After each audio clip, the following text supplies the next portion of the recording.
Baik, kita lanjutkan kuliah atas kekayaan intelektual pada materi tentang paten. Tidak ada yang membuat kesulitan di dalam kita memahami persoalan materi soal paten, karena paten adalah sebuah hak eksklusif yang diberikan oleh negara kepada inventor, jadi kepada si penemu atas hasil invensinya di bidang teknologi. Jadi kalau ditarik unsur-unsurnya gaya orang pidana itu kan seringkali mencocokkan pasal dalam KUHP ke sebuah peristiwa hukum atau sebuah perbuatan itu dengan menarik unsur-unsurnya. Jadi unsur dari paten itu adalah bahwa dia adalah sebuah hak eksklusif yang diberikan oleh negara. Jadi hak itu yang memberikan negara atas usulan, karena sistemnya adalah first to file, atas usulan dari penemu atau inventor dari sebuah temuan di bidang teknologi. Jadi bidangnya itu teknologi, nggak bisa enggak gitu. Jadi hak cipta bukanlah hak paten, gitu. Hak merek bukanlah hak paten. Walaupun dalam sebuah produk bisa saja ada hak cipta, ada hak paten, ada hak merek. Tetapi paten bukanlah merek dan paten bukanlah hak cipta. Seperti itu. Oleh karenanya, karena bidangnya teknologi, sifatnya itu adalah temuan di bidang teknologi. Oleh karenanya, waktu yang diberikan terhadap penggunaan hak tersebut dibatasi. Karena apa? Karena agar tidak mengurangi atau tidak membatasi hak orang lain untuk menemukan hal yang baru di bidang teknologi itu. Ya kan? Nah, memang apapun hak yang dimiliki namanya hak. Bisa digunakan, bisa dialihkan, bisa dijual. Itu. Jadi, dia hak tersebut bisa saja atas persetujuan dari si pemilik hak agar pihak lain yang melaksanakan hak tersebut, bisa saja seperti itu. Oleh karenanya temuan teknologi itu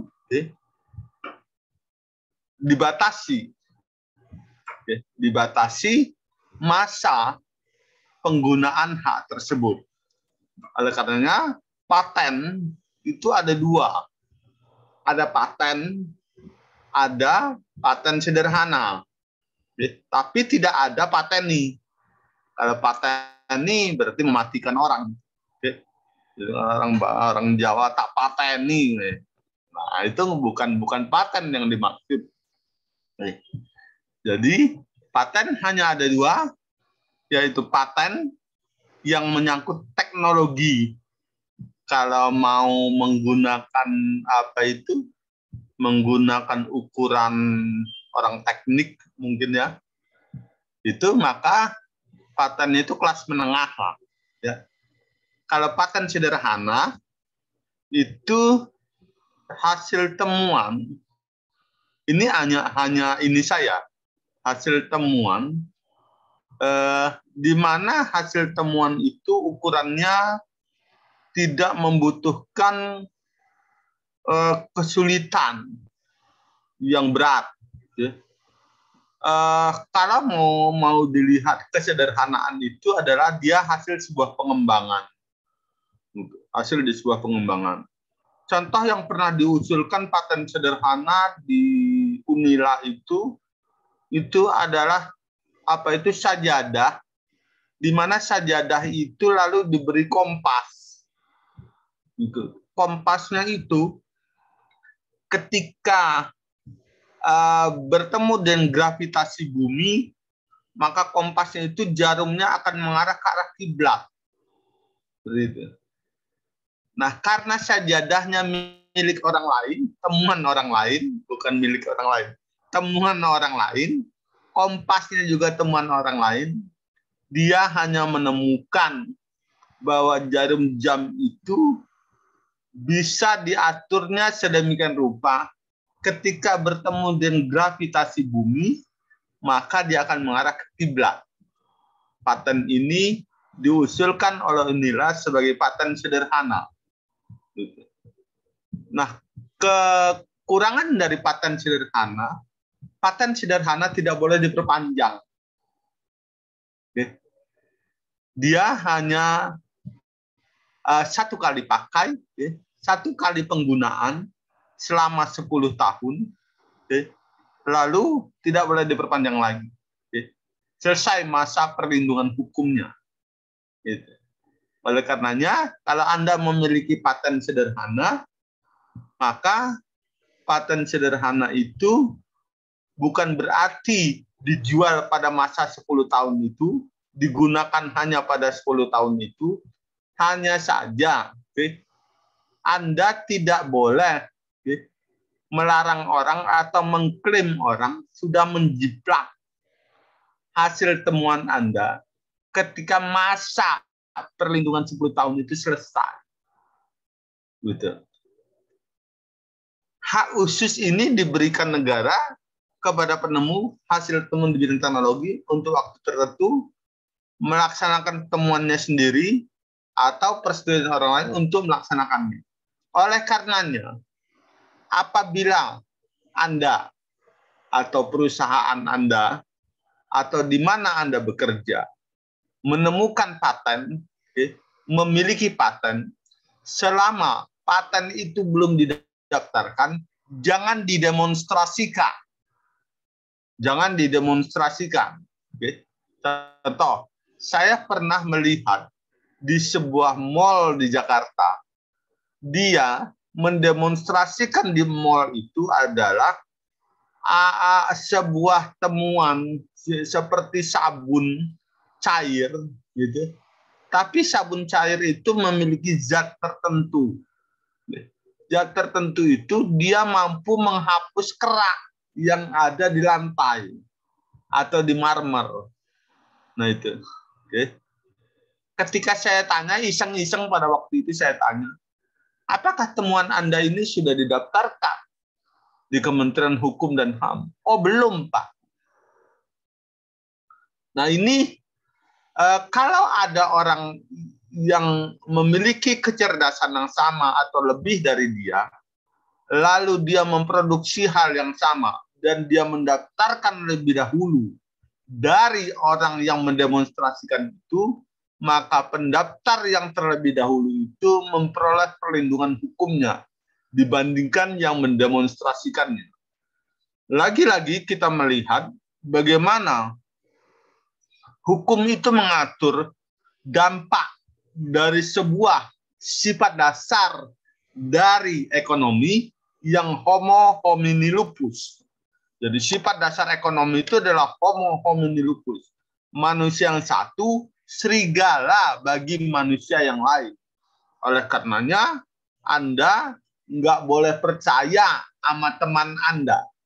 Musuh yang paling dekat itu adalah teman. Bukan berarti Anda, Made Budi, nggak percaya sama Aldo. Bukan berarti Aldo nggak percaya sama Dharma. Gitu. Seperti itu. Tapi maksud saya hati-hati. Hati-hati. Gitu. Kadang-kadang teman ini sama-sama makan di kafe gitu. Yang satu mabuk, satu nggak mabuk. Yang nggak mabuk pergi. Yang mabuk tanggung jawab, gitu kan? Sama-sama minum, ada. Tapi kekuatan mabuknya lebih besar, Aldo sama Dharma dibandingkan Made, gitu kan? Kalau Made kan biasa, makan yang begitu. Nah, ini maksud saya teman itu kadang-kadang gitu kan. Nah itu. Karena tetap harus hati-hati. Begitu juga terhadap paten ini. Jadi jangan demonstrasikan paten itu sebelum paten itu Anda daftarkan. Tentunya paten itu paten yang bernilai ekonomis ya, bukan paten yang tidak bernilai ekonomis. Dan paten itu sudah dikonstruksikan dalam bentuk kebendaan. Dalam bentuk kebendaan, bukan paten yang ada di kepala Anda. Gitu. Jadi tetap saja rumusnya adalah tidak seorang pun bisa dipidana hanya karena apa yang dia pikirkan. Gitu. Jadi kalau cuma dipikirin aja, gitu, Anda mengatakan, oh itu ide saya, gitu. Itu bukan yang dimaksud dalam rezim haki, gitu ya. Dalam konstruksi hukum, hukum mengatur sedemikian rupa. Jika pandangan pidana itu kita tafsirkan secara ekstensif, gitu ya, bahwa tidak seorang pun bisa dipidana hanya karena apa yang dia pikirkan saja. Jadi kalau saya memandang apa itu, jangan inilah, memandang ini nggak ada ceweknya, ini nggak ada mahasiswinya ini. Oh ada. Kalau saya memandang Septina ini, lalu Septina lapor ke polisi, Pak Hamzah itu mau melakukan melakukan pemerkosaan terhadap saya. Apa buktinya kata polisi? Dia itu Pak mandangin saya kayak gitu-gitu banget. Gitu. Nah itu nggak bisa. Gitu. Sebelum perbuatan itu dilakukan. Itu. Nah ini tidak berlaku untuk paten pun demikian. Kita lanjutkan.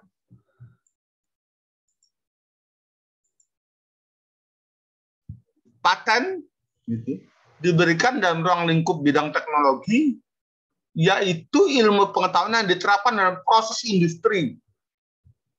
Di samping paten dikenal pula paten sederhana yang hampir sama dengan paten tetapi memiliki syarat-syarat perlindungan yang lebih sederhana. Paten dan paten sederhana di Indonesia diatur dalam undang-undang paten. Jadi ini sudah jelas bahwa paten itu ada dua. Satu paten yang sifatnya adalah teknologi heights, gitu, membutuhkan pemikiran yang lebih dalam di dalam pembentukan paten itu sendiri. Lalu paten sederhana tidak demikian, seperti alat pemarut kelapa. Kalau dulu kan marut kelapa pakai itu sampai terluka tangan saya memarut kelapa, membantu ibu memarut kelapa. Nah itu paten seperti itu sederhana itu. Lalu pembuka kelapa itu sederhana. Dia akan menjadi tidak sederhana ketika ditingkatkan pembuka kelapa itu, alat pembuka kelapa itu dalam bentuk yang lebih canggih ya, tidak manual. Menurut saya tidak manual gitu. Jadi cukup dilempar-lempar saja kelapa itu, lalu dia membuka sendiri dengan alat tersebut. Nah, maka paten sederhana bisa ditingkatkan menjadi paten.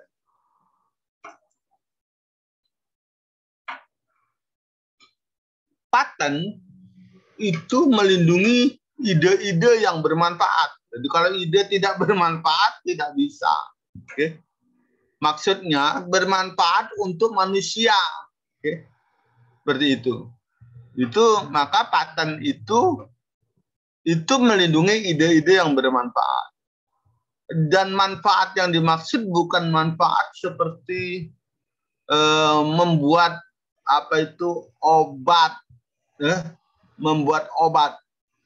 Membuat obat itu dalam skala tertentu itu tidak bisa dipatenkan ketika fungsinya itu manfaat yang diberikan kepada manusia itu menjadi kebutuhan dasar.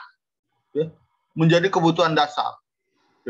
Jadi kalau dia tidak menjadi kebutuhan dasar, maka dia bisa dipatenkan. Tapi ketika dia menjadi kebutuhan dasar manusia itu, maka paten itu tidak bisa didaftarkan dalam konteks penemuan obat, ya.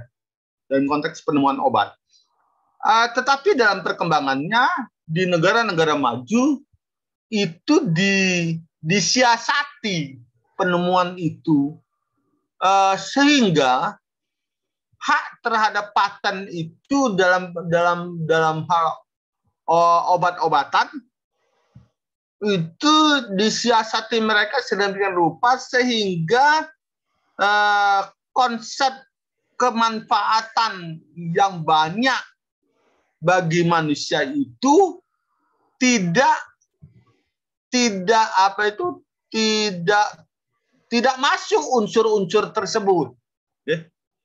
Unsur-unsur tersebut menjadi unsur yang subjektif, tidak lagi dalam konteks unsur yang objektif. Nah itu. Contohnya yang baru-baru ini adalah terhadap vaksin. Gitu. Terhadap vaksin. Penemuan terhadap vaksin COVID-19, kita pernah diberitakan bahwa ada yang bisa menemukan vaksin, itu vaksinnya itu dia bebaskan hak paten. Dia bebaskan hak paten. Silakan diproduksi sebanyak mungkin dan dijual silakan. Tapi hak patennya itu saya berikan bebas. Saya tidak mengambil hak paten gitu. Maksudnya bahwa vaksin yang dia ciptakan itu bukan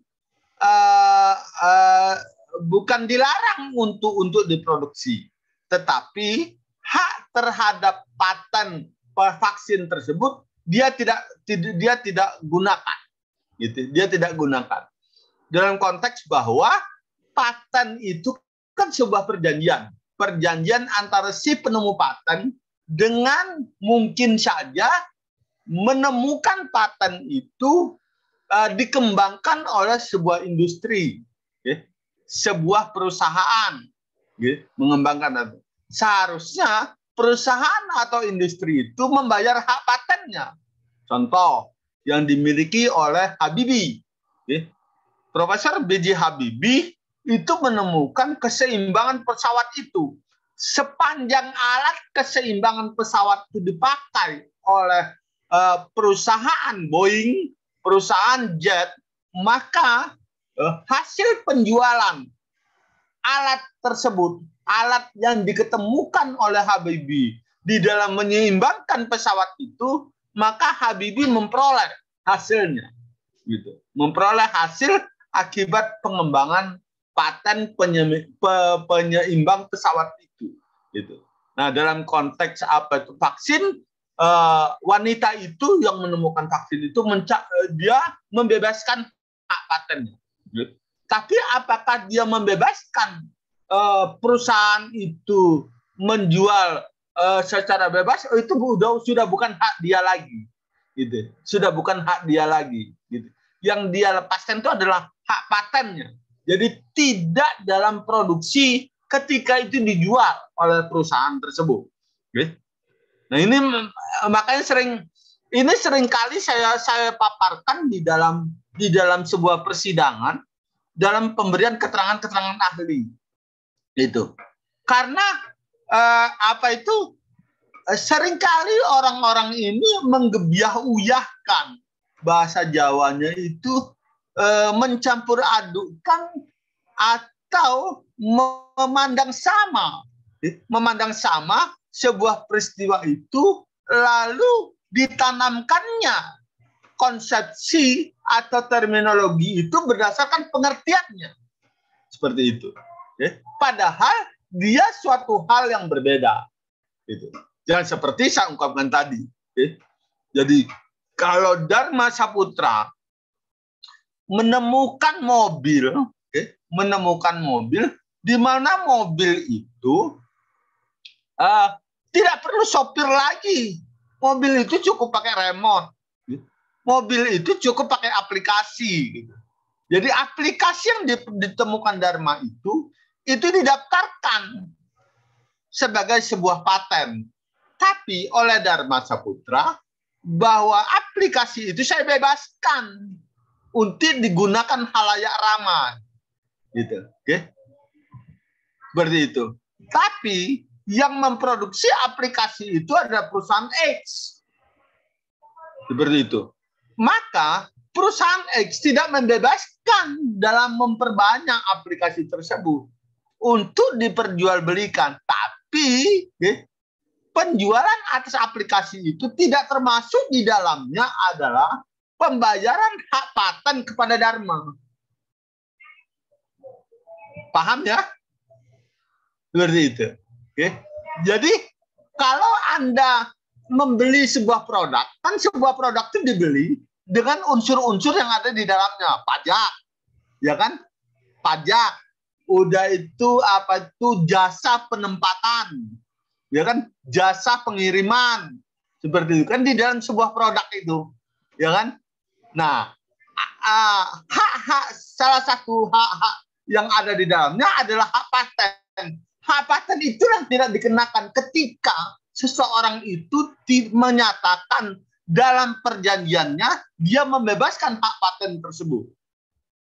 Oleh karenanya produk itu akan semakin murah tentunya. Oke, akan semakin murah tentunya. Nah, ini harus Anda pahami. Hak eksklusif yang diberikan oleh negara kepada inventor sudah, jangka waktu tertentu sudah, memberikan persetujuan kepada pihak lain untuk melaksanakan sudah, perlu didaftarkan untuk memperoleh perlindungan hukum. Jadi, tidak ada perlindungan hukum jika tidak didaftarkan. First to file, no first to even. Oke.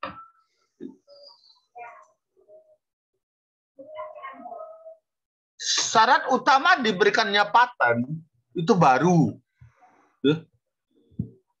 Paten itu baru mengandung langkah inventif, ada inovasinya, dapat diterapkan di dalam bidang industri.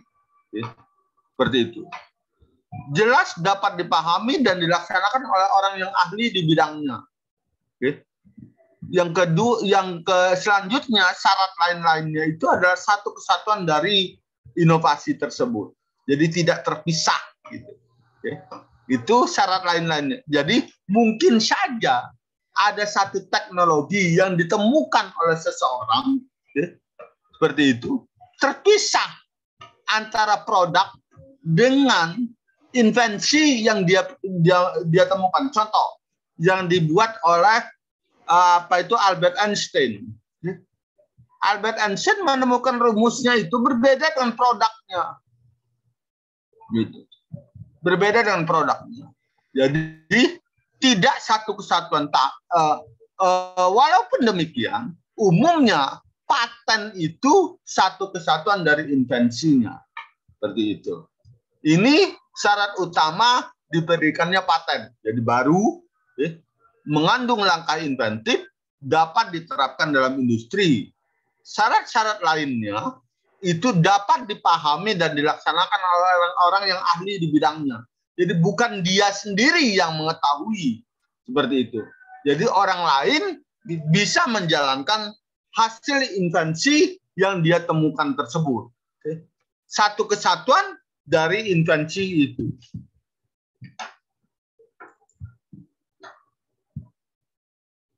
Paten biasa atau paten itu mencakup produk,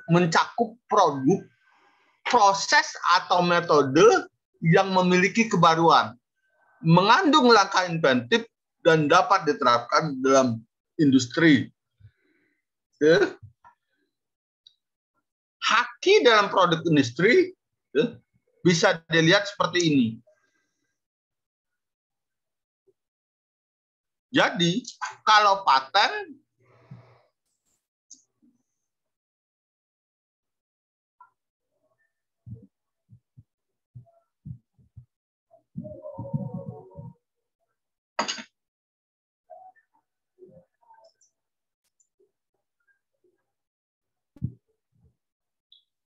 itu 20 tahun.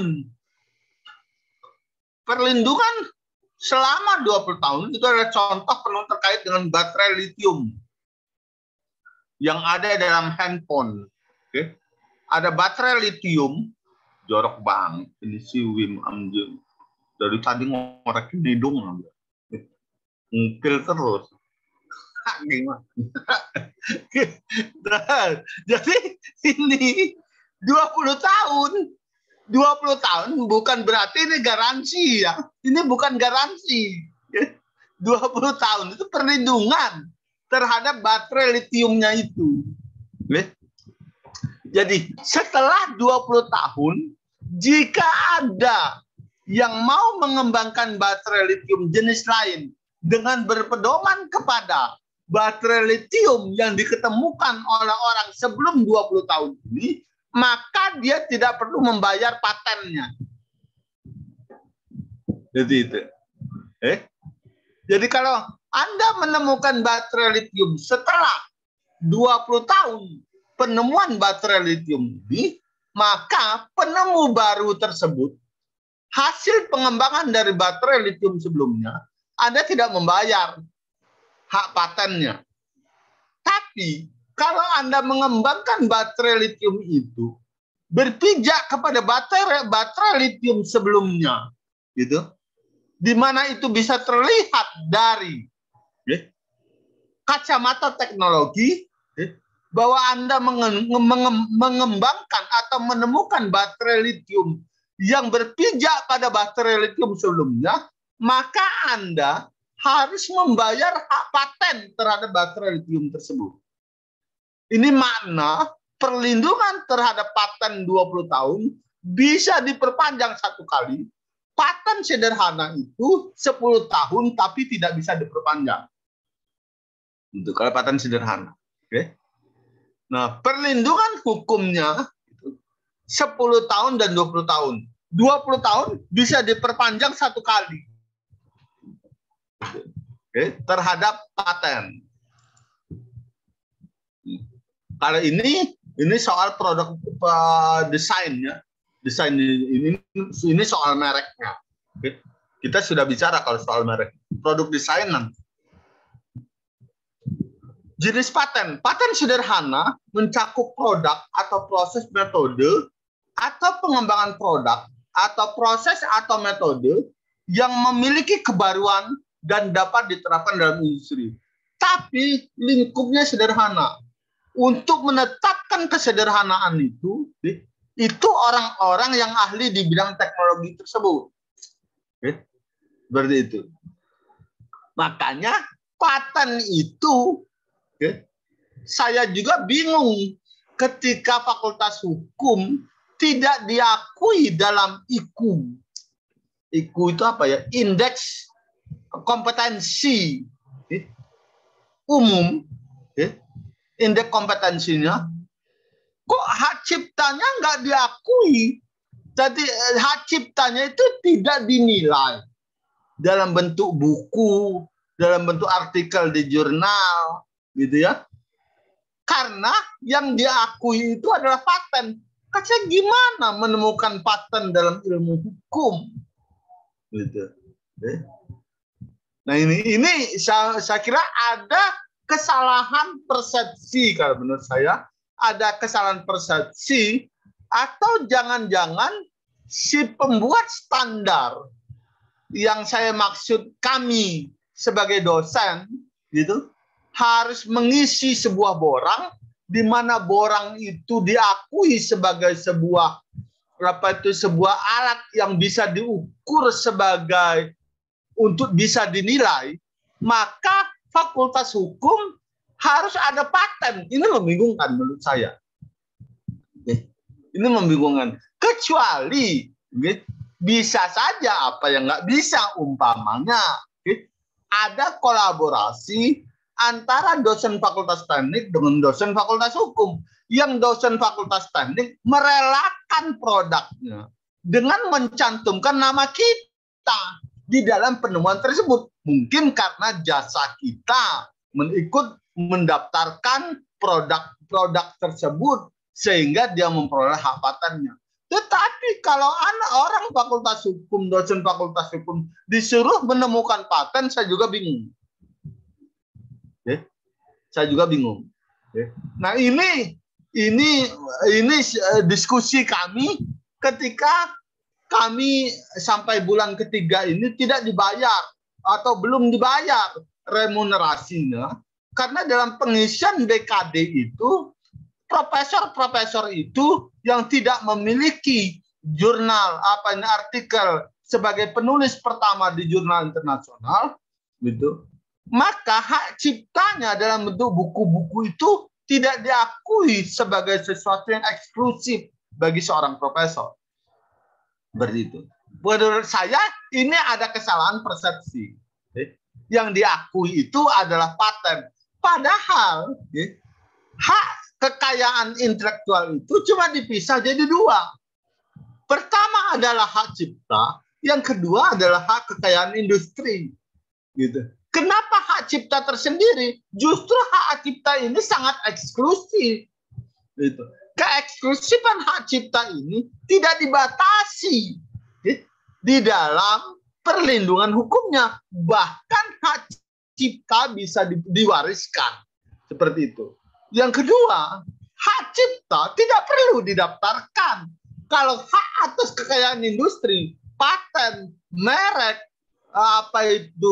rahasia dagang, sirkuit tata letak terpadu, desain industri, itu harus didaftarkan untuk memperoleh perlindungan hukum.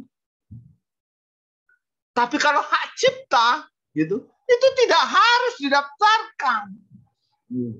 Makanya saya bingung kenapa para profesor ini dalam konteks ilmu sosial, ya, saya tidak membela ilmu sosial, tapi saya cenderung melihat ada kesulitan pemahaman orang terhadap rezim haki ini.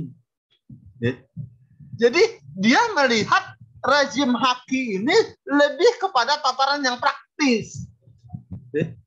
Padahal ketika dia diundang-undangkan, sebuah rezim itu kalau sudah diundangkan, maka tataran praktis itu harus berpijak pada tiga hal, yaitu landasan filosofis, landasan yuridis, dan landasan sosiologis. Gitu. Jadi nggak bisa. Gitu. Dia hanya berpijak di landasan praktisnya. Gitu. Nah, menurut saya ini perlu pencerahan, ya, pencerahan bagi orang-orang di luar hukum untuk memahami rezim haki ini. Gitu loh. Nah, ini. Ya, Prof. Ya, silakan. Mengenai paten tadi, Prof. Ya. Apakah software atau orang yang membuat software untuk suatu entah mungkin software untuk apa game atau mungkin software apapun lah, itu kan diciptakan oleh seseorang atau sekelompok orang. Apakah itu termasuk jenis dalam definisi paten ini, Prof? Atau dalam industri atau hak cipta atau bagaimana, Prof? Baik. Kalau dia dalam bentuk software, maka softwarenya itu harus dalam konteks patennya itu, kalau dia mau didaftarkan patennya, bahwa softwarenya itu harus dalam konteks teknologi, bukan dalam konteks non teknologi, Jadi mudah sekali memahami paten itu, bahwa landasan pijak dari paten itu adalah teknologi di bidang industri. Seperti ketika dia tidak dalam konteks teknologi dalam bidang industri, maka dia tidak dikategorikan sebagai paten. Maka dia harus didaftarkan dalam rezim yang berbeda, apakah rezim cipta atau rezim lainnya. Seperti itu. Tapi kita bisa melihat software yang dimaksud sekarang itu lebih dominan kepada paten. lebih dominan pada paten karena software itu dalam konteks teknologinya. Oke. Kalau sekarang yang kita lihat ya, Jadi software yang Anda maksud saya bisa bayangkan bahwa itu masuk dalam kategori teknologi. Jadi patennya. Bahkan kemarin saya bukan mencoba.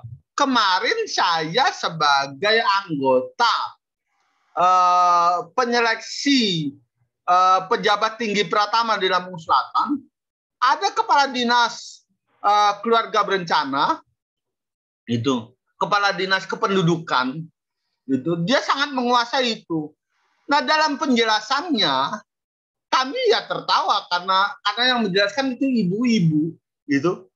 Jadi dia menjelaskan alat kontrasepsi, bahkan dia katanya saya itu sempat berpikir apakah bisa dikembangkan alat kontrasepsi itu dalam bentuk paten.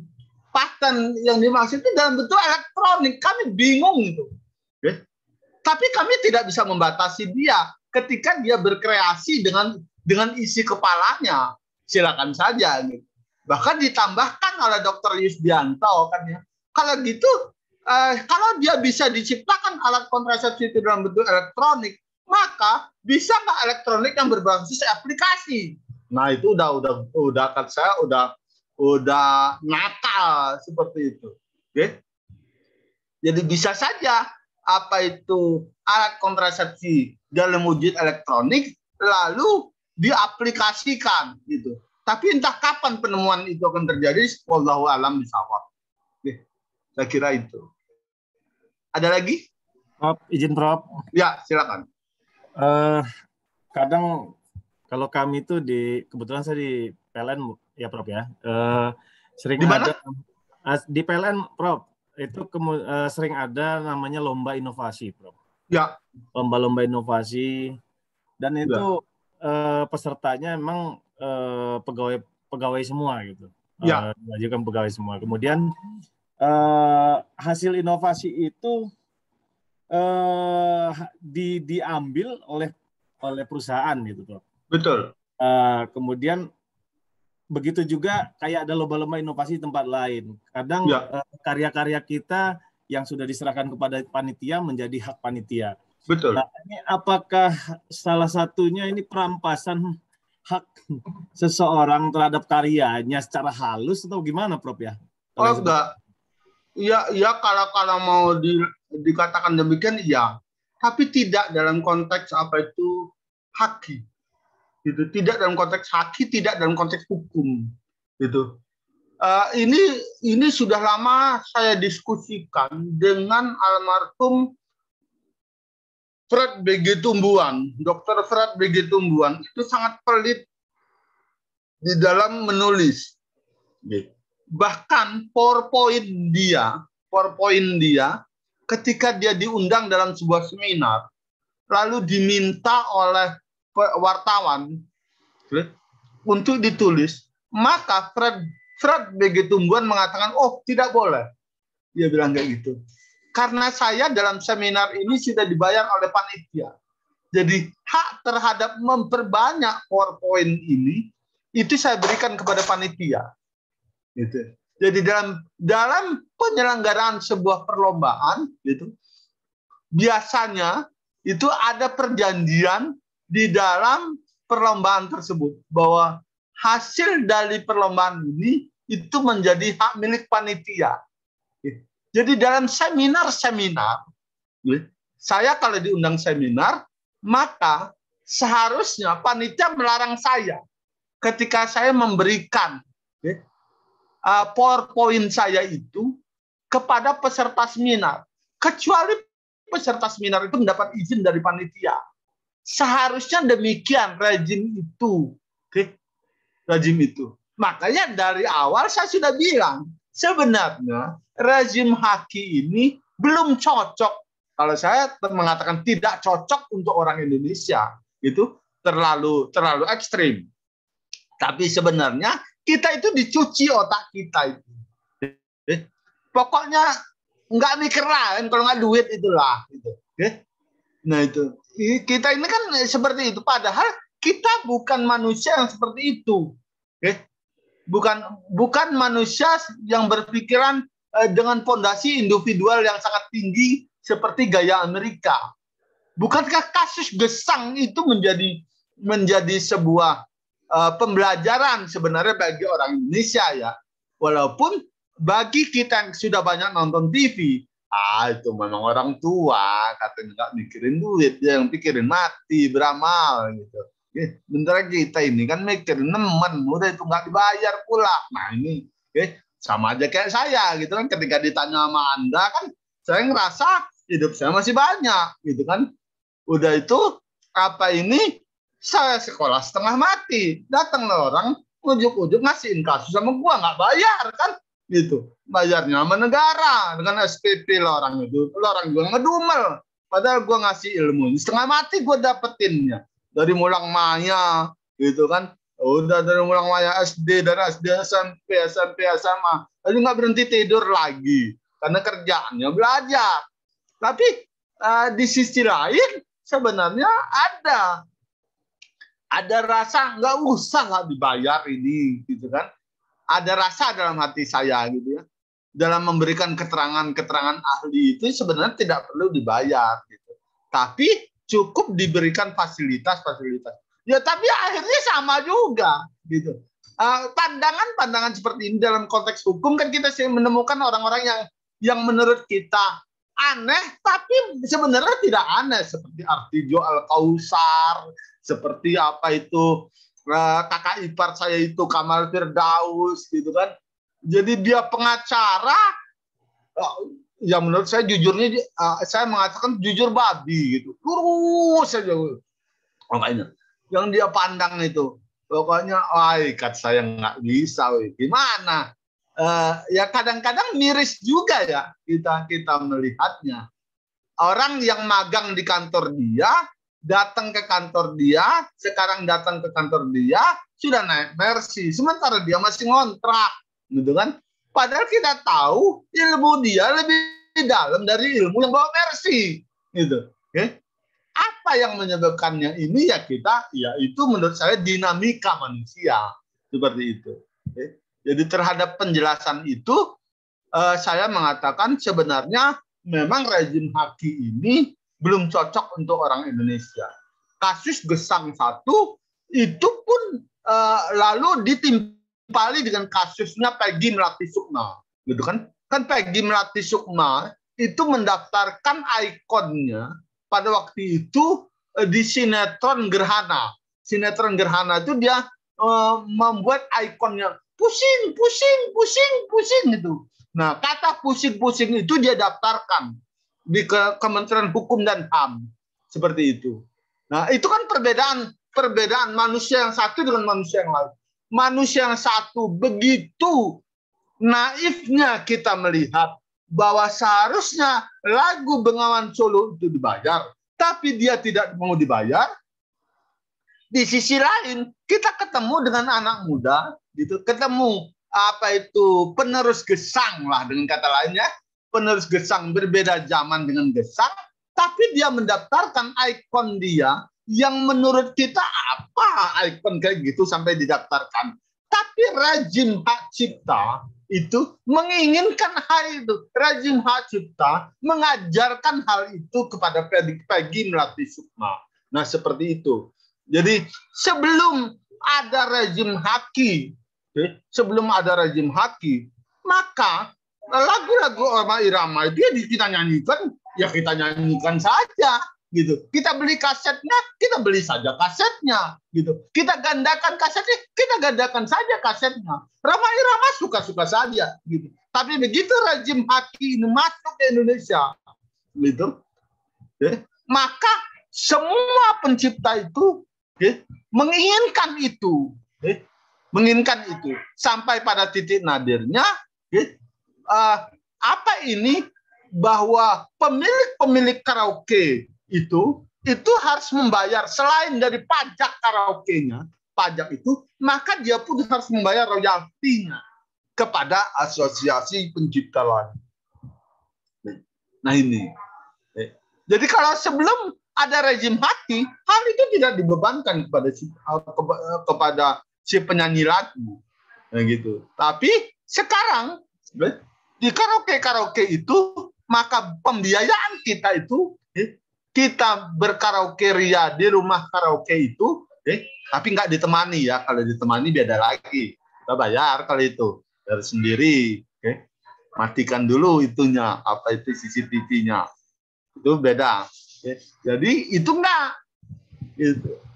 Kalau dulu ya kita membayar itu tidak ada biaya yang disisihkan oleh pemilik karaoke untuk membayar kepada asosiasi.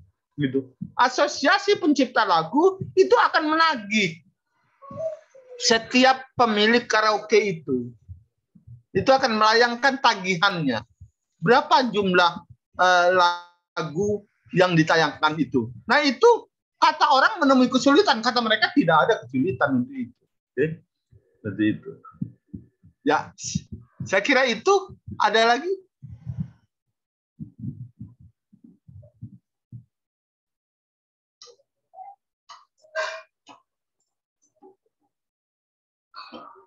Paten biasa itu 20 tahun sejak tanggal penerimaan paten.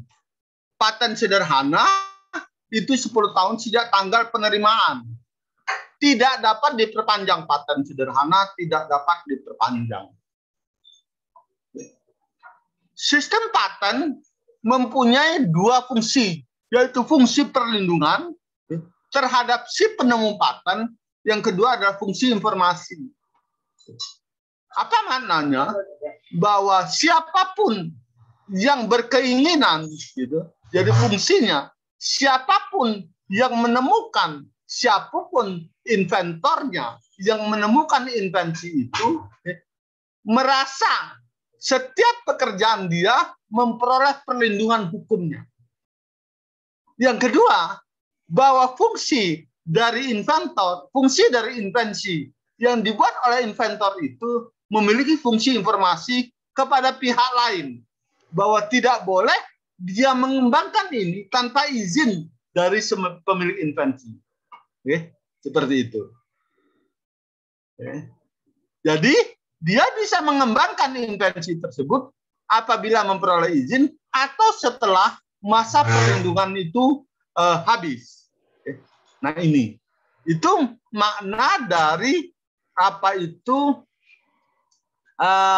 fungsi daripada paten. Jadi ada dua fungsi paten, fungsi perlindungan yang membuat seorang inventor tidak ragu-ragu di dalam membuat invensi atau mengembangkan invensi.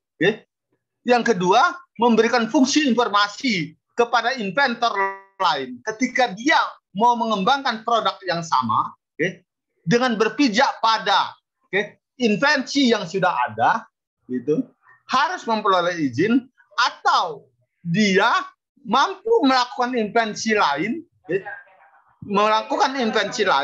dari invensi yang sudah ada. Contohnya itu adalah lampu pijar ya. Lampu pijar ini kan sekarang sudah beraneka ragam ini. Kalau dulu kalau dia putus kita bisa tahu itu, ya kan? Kita sambung-sambungin Philip itu kan. Ya kan, kalau Philip itu kan kita sambung-sambungin lagi, nyambung lagi itu. Dulu bola lampu itu dulu. Itu yang lahir tahun 80-an ke bawah ya. Kalau yang lahir tahun 80 kan ke atas nggak ketemu lagi itu lampu itu. Tapi masih ada itu. Nah, berikutnya lampu pijar itu berkembang sampai pada titik nadir yang sekarang bahkan bisa secara otomatis bahwa dia tetap menyala walaupun dalam keadaan mati lampu. Seperti itu. Nah, itu adalah pola-pola bagaimana paten itu berkembang sedemikian rupa atas dasar invensi sebelumnya. Baik invensi itu hasil pengembangan maupun invensi itu adalah temuan baru. Prof, izin bertanya, Prof? Ya, silakan. Terkait tentang paten juga, misalkan di Indonesia ada seseorang mendaftarkan paten gitu ya. Ya. Lalu ternyata kan paten di Indonesia ini daftarkannya di Dirjen Haki, di Kementerian Hukum dan HAM. Ya. Lalu ternyata mengingat kondisi sekarang yang jual beli e-commerce ini sudah lintas negara, sebut aja Indonesia ini mungkin dia ini dengan sengaja meniru barang buatan Cina. Ya. Lalu dengan tidak sengaja juga mungkin orang Cina nggak sengaja beli juga barang Indonesia dikirim ke Cina. Sampai Cina ternyata ada barang yang mungkin serupa. Lalu ternyata barang tersebut sebenarnya sudah didaftarkan terlebih dahulu, tapi mungkin dengan dirjen hakinya Cina lah gitu, Prof. Ya. Apakah bisa dianggap Indonesia yang sebut aja secara waktu pendaftaran mungkin lebih mudah, dianggap sebagai peniru atau bagaimana, Prof? Mengingat ini kan dua negara dengan dua aturan yang berbeda, dan kita kan nggak pernah tahu, mungkin yang saya daftarkan di Indonesia mungkin sudah daftarkan di luar negeri juga, atau bagaimana, Prof? Mengingat ya, betul. lintas negara juga. Makasih, Prof. Betul. Pertama, bahwa hanya negara-negara yang menandatangani konvensi Bern dan konvensi Paris yang terikat terhadap apa itu rezim haki. Indonesia itu tidak membutuhkan rezim haki ketika dia tidak menandatangani konvensi Bern dan konvensi Paris.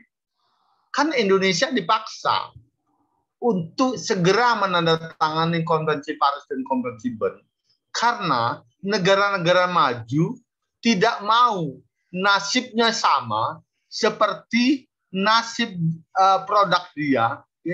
Maksud saya nasib produk dia ya. Nasib produk dia yang dijual di Cina. Saya sudah pernah membaca, tapi dia tidak dalam bentuk tesis pembahasannya. Yaitu kasus Nokia. Cina, Amerika Serikat itu tidak menandatangani konvensi itu. Tidak menandatangani konvensi itu. Tapi anehnya, dia punya daya paksa kepada negara lain untuk menandatangani konvensi tersebut. Seperti itu. Nah, kasus yang saya maksud itu, yang berhubungan dengan pertanyaan saudara, itu adalah kasus Nokia.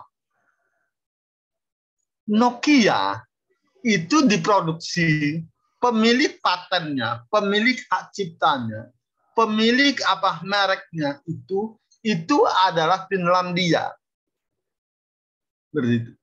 Oleh Cina itu diperbanyak oleh perusahaan Cina, bukan negara Cinanya, tapi oleh perusahaan Cina. Kasus Nokia itu sudah terdaftar di dalam sebuah jurisprudensi, dalam sebuah kasus di dalam rezim haki. Kalau Anda mau membahas ini silahkan. Jadi Nokia itu diperbanyak oleh perusahaan Cina. Akhirnya perusahaan Cina itu dituntut di World Trade Organization. Dalam putusannya, World Trade Organization itu menghukum perusahaan Cina itu karena dalam konsep karena dia adalah peristiwa keperdataan, maka hukumannya bukan pidana. Hukumannya itu adalah perdata, bayar denda. Jadi hukumannya perusahaan itu membayar denda. Yang kedua, Nokia menghukum juga. Dia tidak memasukkan produknya ke Cina. Seperti itu. Apa yang terjadi setelah putusan tersebut? Yang terjadi setelah putusan tersebut, ternyata yang rugi itu adalah Finlandia, bukan Cina. Gitu. Dia bayar dendanya sekian dolar. Kalau dalam hitungan rupiahnya itu miliar rupiah dia didenda. Dia bayar. Perusahaan itu bayar. Perusahaan Cina itu konsekuen bayar dendanya dari hukuman WTO itu. Karena sifatnya memang final and binding gitu. Karena dalam konsep ekonomi selalu dalam rezim yang mengikuti pola rezim arbitrase final and bindingnya. Dia bayar gitu. Dan Finlandia, perusahaan Nokia pun memberikan hukuman tambahan, yaitu dia tidak memasukkan Nokia original lagi ke Cina. Gitu. Dalam perjalanan waktu, ternyata yang rugi itu bukan Cina. Karena apa? Karena konsumen Cina nggak ada pilihan lain selain membeli produk Nokia yang diproduksi oleh perusahaan Cina itu. Gitu. Tidak ada pilihan lain. Gitu. Akhirnya, yang terjadi apa? Yang terjadi adalah pendekatan G to G, governance to governance, gitu. Jadi Finlandia, negara Finlandia, pemerintah Finlandia mendekati pemerintah Cina. Bagaimana caranya? Dia mengatakan saya mau investasi di Cina ini. Bagaimana bentuk investasinya? Saya mau membeli semua perusahaan Nokia, perusahaan handphone yang ada di Cina, yang sudah menduplikasi Nokia ini. Gitu. Oke. Kami bayar pajaknya. Gitu. Silakan kenakan pajaknya.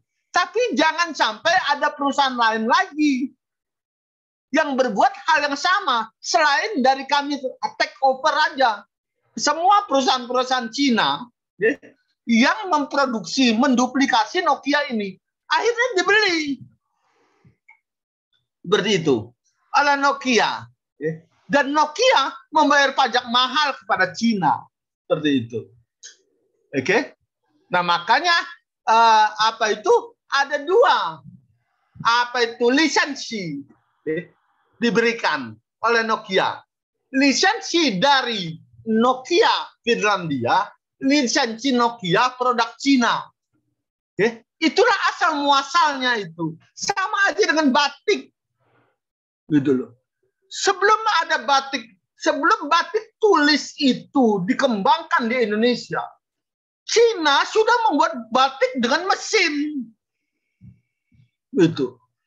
Dioper ke Indonesia, Indonesia yang menjual. Katanya itu batik Indonesia. Itu. Anda jangan berpikir keras soal Cina. Karena saya sudah jelaskan ini di S1. Itu. Di S1 saya ngajar hukum dagang. Ini memang sudah peninggalan dari orang tua saya. Gitu.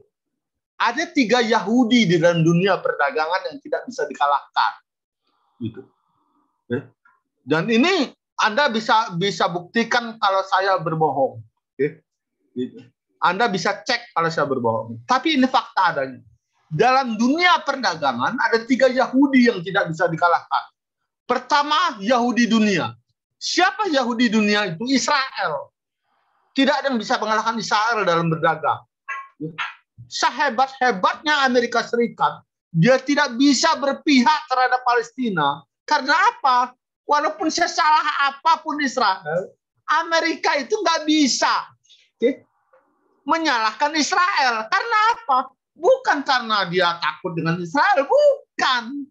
Karena perekonomian Amerika Serikat itu 65%-nya dipegang sama orang Yahudi keturunan Israel. Itu. Kayak model-model Donald Trump. CS itu. Inilah yang menyebabkan Amerika tidak bisa. Dan Anda bisa lihat di semua kitab suci Samawi. Kitab suci Samawi yang ada di dunia. Pasti Anda menemukan ayat di mana bangsa Yahudi itu memiliki kecerdasan di atas rata-rata. Itu. Saya juga ini hanya dalam konteks kajian pribadi saya, gitu ya. Yang kedua, Yahudi Asia itu Cina. Tidak ada yang bisa mengalahkan Cina dalam berdagang. Seperti itu. Saya bilang, kenapa orang Cina itu tidak bisa dikalahkan dalam berdagang? Nah, dia itu memang lahir itu untuk nyari duit. Gitu. Tambah banyak dia dapat duit, maka tambah bagus. Karena apa? Karena duit itu mau dibawanya mati. Gitu. Makanya kuburan orang Cina itu kalau nggak di tepi-tepi jurang, di tepi-tepi tepi gunung-gunung yang curam itu, kalau nggak di atas gunung, di tepi-tepi jurang itu, kalau dia di dataran yang rata, maka kuburan orang Cina itu pasti dibeton, dicor sama mereka. Kenapa dicor? Karena dia mati bawa duit. Duitnya duit benar. Gitu. Dia bawa emas benar, bukan emas Metro. Emas benar yang dia bawa. Bukan emas Teguh, emas Tarno, bukan. Dia bawa emas benar. Baju yang dia pakai itu, kalau dia laki-laki pakai jas. Kalau orang Cina itu mati. Kalau dia perempuan pakai baju pengantin. Seperti itu. Jadi kalau orang Cina itu sudah jelas, semakin banyak dia cari duit, maka dia itu menjadi kebanggaan bagi dia. Jadi kata saya, dalam dunia perdagangan, Yahudi, Asia itu Cina. Tidak ada yang bisa mengalahkan Cina dalam berdagang. Anda bisa bayangkan, ayah saya itu, buya saya almarhum itu, jual beli hasil bumi pada waktu itu, sampai titik puncaknya ya, sampai pada titik puncaknya karena kami bersembilan itu 7 perempuan 2 laki-laki. 7 perempuan itu semuanya pakai emas di kaki, gitu. Kakak kandung saya itu menikah setelah SMA, tahun 78. Tahun 78 itu motong kerbau itu 12. 12 di pihak kami, lalu 6 di pihak wanita. 40 hari, 40 malam begawinya. Seperti itu. Nah, dia itu banyak bergaul dengan orang Cina. Setelah dia begawi, dia kan sultan. Karena sultan, dia sedikit jaim. Almarhum Buya saya itu ketika mau berjualan lagi. Jual beli hasil bumi lagi. Lalu lahirlah ponakan saya yang meninggal. Ponakan saya yang dosen FEB yang meninggal karena COVID kemarin itu. Lahir. Tahun 80 dia lahir. Kakaknya meninggal. Kakaknya baru lahir meninggal. Lahirlah dia tahun 80 itu. Nah, setelah dia sedikit besar, dia memanjat pohon rambutan tetangga, padahal tetangganya itu adalah masih ada aliran sebagai kakek dia, ponakan saya almarhum itu. Nah kan dilihatlah sama almarhum Buya saya ini. Aduh, cucung saya sudah mau manjat-manjat rambutan orang. Kalau gitu dari sekarang saya mau tanam rambutan lah, biar nanti cucung saya nggak manjat rambutan orang, gitu kan? Berangkat dia ke kota bumi. Nyari bibit rambutan. Ketemulah bibit rambutan. Tapi kan ketika dia membawa bibit rambutan itu dari pasar menuju kendaraannya, itu melewati toko-toko Cina, teman-teman dia itu di kota bumi. Toko Sansan, toko Sansan, toko Matahari, mereka itu. Dilewati sama dia. Dipanggil. Pak Besirah, sini. Mampir dia. Ada apa kok? Apa kabar? Kabar baik, katanya. Itu apa yang Bapak beli? Pak Besirah beli itu apa? Nih, saya itu udah punya cucung sekarang. Saya itu mau tanam rambutan. Nanti saya nggak mau ngeliat cucung saya manjat rambutan orang lain. Kayak gitu. Dia apa orang Cina kota bumi itu bilang? Dia malah istighfar. Astagfirullah. Katanya. Padahal orang Cina kan? Dia bilang. Jadi apa guna Pak Besirah itu berteman sama kami bertahun-tahun? Loh, apa maksud kamu? Katanya. Ya kita berteman lah. Saya belajar sama kamu. Pak Besirah ini nggak pernah mau belajar dari kami berarti. Pak Besirah itu cuma berteman-teman aja. Loh kenapa? Kan? Pak Besirah, Bapak emang pernah ngelihat kami orang Cina ini mau makan rambutan, tanam pohon rambutan. Mau makan durian, tanam pohon durian. Mau makan nasi, tanam padi. Nggak pernah. Katanya. Pernah Pak Besirah pernah ngelihat kami punya beli tanah, lebar-lebar di kota bumi, walaupun kami kaya raya. Nggak pernah, katanya. Nah, katanya. Oleh karenanya, Pak, belajar, Pak, dari kami. Kami itu nggak perlu melakukan itu. Untuk makan nasi, tanam padi, makan rambutan, tanam rambutan.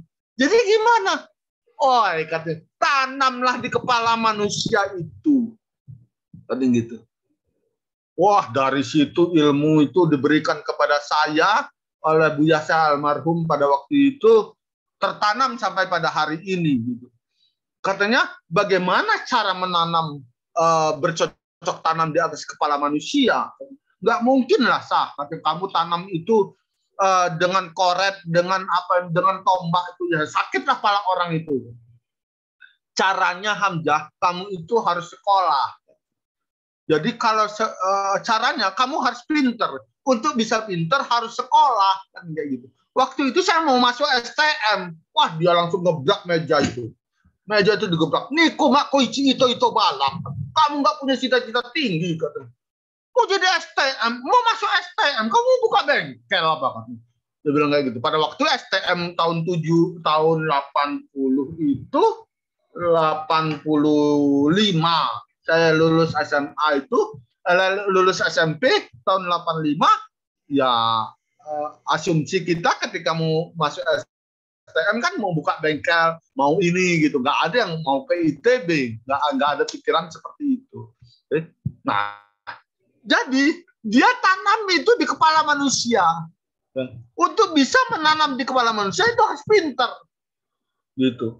Nah, untuk bisa pinter harus sekolah. Makanya saya sekolah mentok. Gitu. Itu udah dendam pribadi saya.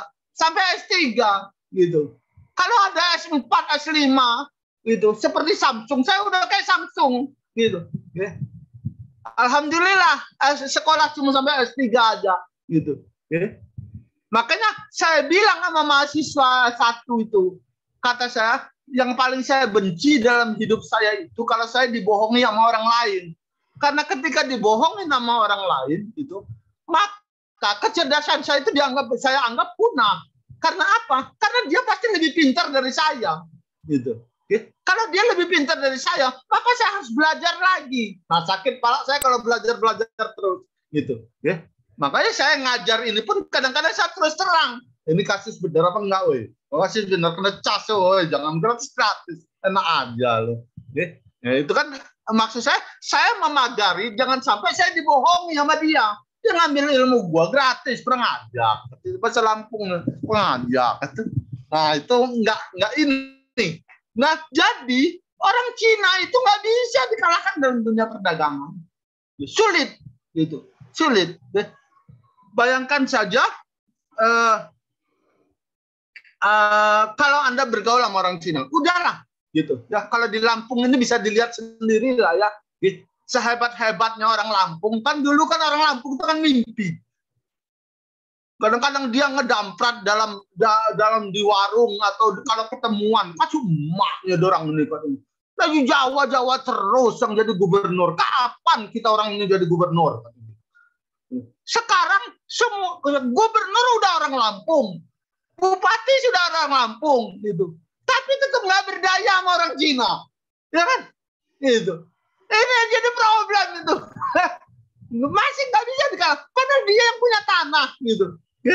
Dia yang punya tanah, tapi dipakainya untuk membiayai dia sendiri. Tidak untuk rakyat Lampung, kan itu. Jadi payah mengalahin orang Cina itu. Satu-satunya bisa ngalahin orang Cina kalau Anda berperkara sama orang Cina, udahlah, kurung dalam sebuah kamar, kunci dari dalam, gitu. Pegang badi itu kenceng-kenceng, taruh di lehernya, gitu. Nah itu musuh besar Cina itu kalau udah kayak gitu, gitu. Jadi kalau kalian nanti ketemu orang Cina, udah itu kayak gitu. Jangan sekali-sekali Anda berperkara dengan orang Cina, Anda nggak bawa badi tajam.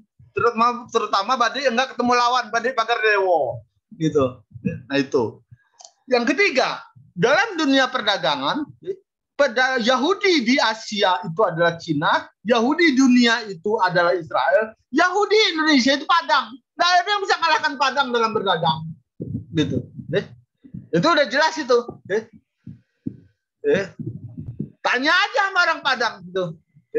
Tangan pendek 2.500. Tangan panjang maling katanya. Jadi dia bisa membedakan itu gitu. Nah, berapa ini baju tangan pendek ini?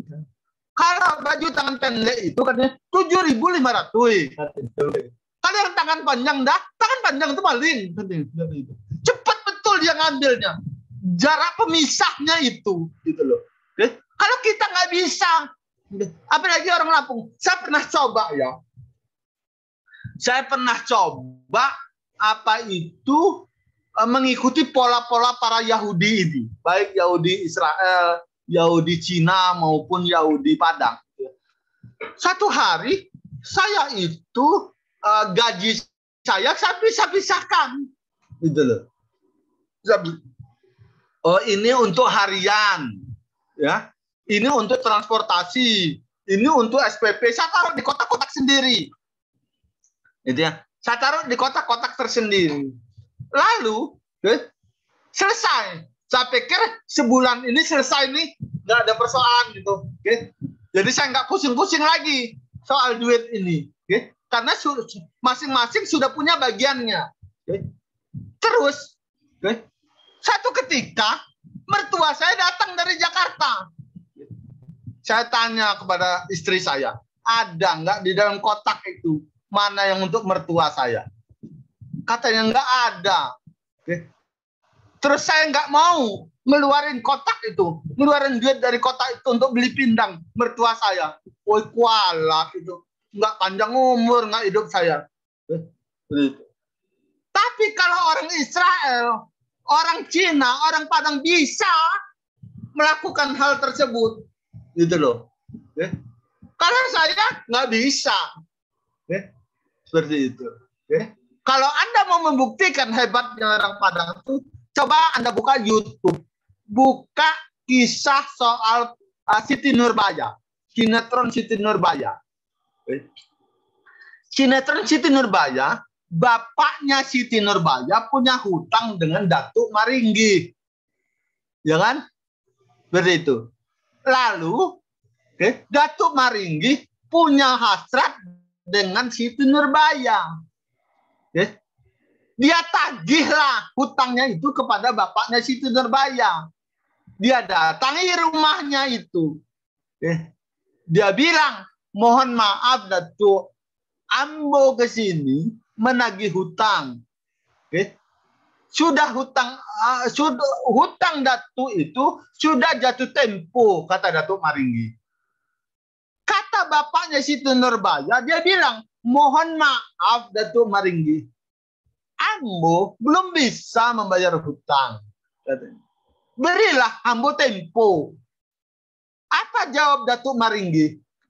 Kata Datuk Maringgi, soal maaf-memaaf itu soal hari raya. Nanti di hari raya kita bermaaf-maafan. Ambo kesini Datuk menagih hutang.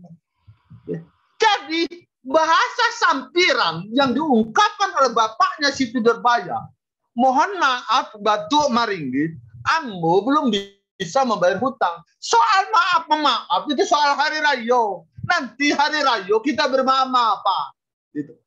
Sekarang ini saya ini lagi hutang. Bisa nggak kamu bayar? Kalau nggak bisa bayar, bagaimana kalau Siti Nurbaya jadi jaminannya? Seperti itu. Jadi dia bisa membatasi itu. Kalau kita nggak bisa membatasi itu. Seperti itu. Satu-satu yang bisa dibatasi oleh Anda. Kalau modelnya kayak Aldo, Made, Wim ini, Dharma, itu dia bisa membedakan mana uang bujang, mana yang bukan uang bujang. Kalau uang nggak bisa, dia bisa paling-paling bisa membedakan uang bujang aja. Nah ini, kalau mereka itu sangat detail membedakan apa itu. Oh ini uang yang untuk ini, itu nggak bisa digeser ke arah sana. Seperti itu. Nah ini apa itu beberapa hal yang perlu kita pahami terhadap apa itu hak paten. Saya kira itu sudah cukup ya. Ada pertanyaan lagi sampai sini? bahan-bahan ini kita kan ada grup WA ya di kelas ini. Kelas ini ada grup WA-nya nggak? Nanti saya kirim bahan-bahan ini via WA ya. Ingatkan saya gitu. Sekedar baca-bacaan aja lah. Hanya untuk mengantarkan Anda PowerPoint ini. PowerPoint ini hanya untuk mengantarkan Anda untuk memahaminya di buku gitu. Karena buku itu kan tebal gitu. Ya. Seperti itu. Ada pertanyaan lagi? Ya, silakan. Silakan. Untuk Fiklas belum ada ya, Prof, sampai hari ini, Prof. Apa? Fiklas. Fiklas. Iya, Prof. Saya itu nggak ini kan. Fiklas itu kan apa ya? Untuk metode dikti gitu loh. Metode dikti di dalam mengumpulkan bahan-bahan itu.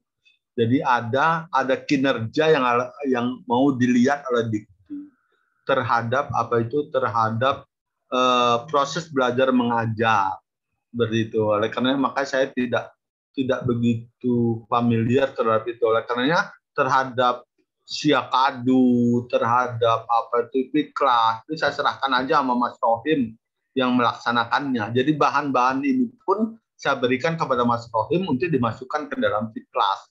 Seperti itu. Jadi saya tidak begitu clear ya dengan Fiklas tersebut. Seperti itu. Kan kita ini kan seharusnya kuliah itu tetap muka gitu. Saya khawatir kalau kuliah kita modelnya kayak gini, ini kan jadi keterusan gitu. Ya kalau kalian bisa memahami gerak tubuh saya ya gitu. Kan kadang-kadang saya ngomong kacu emak, kamu orang kan nggak ngelihat gerak tubuh saya gitu. Nanti ada yang menimpali, Bapak itu ngomong jorok, ada terus gimana, Bapak itu kuliah gitu. Nggak ada hasilnya saya kuliah sama Bapak itu. Yang bawaan ngomong jorok aja. Padahal itu adalah bahasa tubuh saya untuk menekankan suatu hal.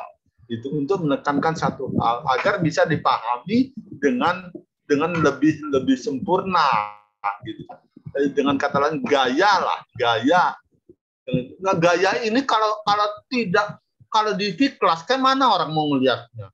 Seperti kan gitu. Nanti salah tafsir lagi gitu. Padahal itu dalam koridor akademik gitu. Makanya saya nggak ini. Seharusnya kita ini kuliah tatap muka gitu loh. Dari tatap muka. Karena Prof. Ya, silakan. Kami juga ya susah juga ngebaca bahasa tubuhnya Profesor. Jadi makanya kalau bahasanya mau ngopi, kami belum nyambung. Oh, Profesornya mau ngopi nih gitu. Jadi susah ngebacanya. Iya, itu saya bingung. Apa itu? Iya, ini kita ini seharusnya tatap muka kuliah itu. Bukan gunakan. Makanya saya lebih senang kuliah itu Zoom gitu loh. Saya nggak mau pakai Fiklas gitu. Kan ini seolah-olah saya mengikuti mimpi kalian. Ini kan mimpi kamu orang gitu, mahasiswa itu kan. Anak-anak sekolah ini kan mimpinya gimana lah cara kuliah biar sambil tiduran gitu, sambil ngopi, nggak perlu mandi buru-buru datang ke kampus gitu, nggak perlu pakai baju ada keras terusnya, entah pakai celana pendek, pokoknya benar-benar mimpi kamu orang lah gitu ya gitu. Tapi mimpi ini kan menurut saya 2 tahun terjadi, jalan 3 tahun tidak maksimal gitu. Akhirnya hanya berjalan dalam ranah mimpi gitu loh. Dalam ranah mimpi. Saya nggak tahu Dharma entah beli buku haki apa enggak, datang ke kampus. Jangan-jangan udah berapa kali kita kuliah haki Aldo, entah pernah baca buku haki apa enggak, karena saya nggak ngelihat di kampus dia bawa buku haki gitu kan, nggak tertantang gitu loh. Atau apakah dalam 1 minggu ini Dharma Saputra, Mada Budi, Win, Aldo tuh masuk ke perpustakaan baca buku gitu. Oke? Enggak saya lihat gitu. Oke? Nah, seperti itu. Jadi seefektif apapun Fiklas, sistem yang dibuat oleh kementerian gitu atau universitas untuk mengalahkan apa itu kuliah tatap muka nggak bisa dikalahkan. Gitu. Nggak bisa dikalahkan. Gitu. Nah, oleh karenanya terhadap Fiklas saya serahkan saja sama Mas Rohim gitu. Ya, bahan-bahan kuliah di situ ada presensi, di situ ada apa itu bahan kuliah, saya serahkan semuanya sama Mas Rohim. Seperti itu. Jangan salah pusing juga mikirin Fiklas gitu. Karena lo orang ini kan ya namanya lo orang kuliah gitu ya. Sudah lagi lah Pak. Saya ini enggak lagi mau teman-teman amat nyari ilmu. Nah, itu payahnya. Oke. Deal. Ada? Lagi cukup ya? Cukup untuk hari cukup ya. Kalau gitu saya akhiri. Assalamualaikum warahmatullahi wabarakatuh. Sampai ketemu minggu depan. Waalaikumsalam warahmatullahi wabarakatuh. Terima kasih Prof. Ya, sama-sama. Sama-sama. Terima kasih Prof. Ya, sama-sama. Buat grup Pak Ketua khusus perdata. Live ya? Sama buat Bang. Aduh. Iya, kita perlu bahan ini. Ya udah aku buatin ya. Ya. Siapa aja ini? Jadi grup S2 ini udah banyak betul ini. Ngumpuk ini juga. Aduh. Pak Wim sehat? Alhamdulillah. Jadi langsung live kita ya. Mendalami perdata ini kayaknya ya.